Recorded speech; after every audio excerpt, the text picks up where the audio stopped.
na may napakaraming kasalanan at napakaraming pagkukulang, tatanggapin din ba akong ganoon?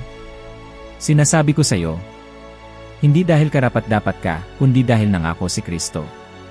At hindi siya nabibigo sa anumang pangako. Sinabi niya na wala siyang mawawala sa mga ibinigay sa kanya ng Ama. At kapag dumating ka roon, mapagtatanto mo na ang kagalakan ay hindi lang sa iyo. Ang mga anghel ay magsasaya, ang mga banal ay magpipiging, ngunit ang pinakakahanga-hanga sa lahat, si Kristo mismo ang magiging mas masaya kaysa sa lahat, dahil ang lahat ng ipinagkatiwala sa kanya ng Ama ay sa wakas ay nasa bahay na. Kaya, tumingin ka sa hinaharap ng may pag-asa. Ngayon, ang mga labanan ay tila walang katapusan. Ang bigat ng buhay ay maaaring tila nakakabigla. Ngunit huwag mong kalimutan, ang wakas ay hindi trahedya, ang wakas ay piging. Ang wakas ay hindi pagkatalo, ang wakas ay tagumpay.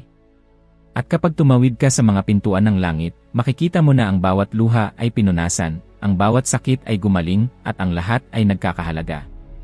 Nais kong imungkahi sa iyo ang isang ehersisyo, kapag ikaw ay nag-iisa, marahil sa gabi, napapalibutan ng katahimikan at ng mga pag-isip, ipikit mo ang iyong mga mata at isipin mo ang iyong sarili na dumarating sa langit.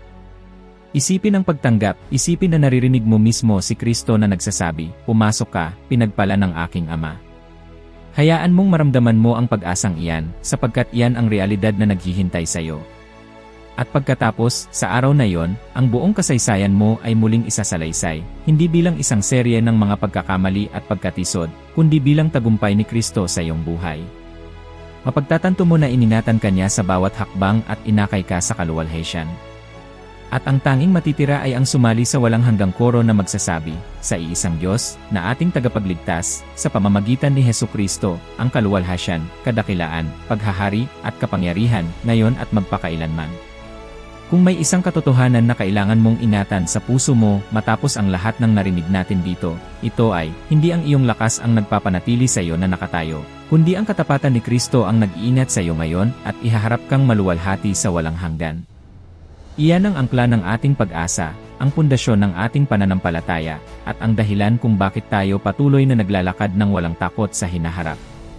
At kung nagsalita sa iyo ang mensaheng ito, nais kitang imbitahan ngayon na gawin ang susunod na hakbang.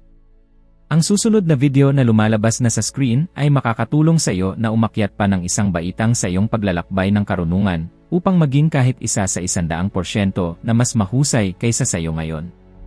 Lubos akong nagpapasalamat sa iyong paglalakad kasama ko hanggang dito, at inaasahan kita roon sa susunod na video.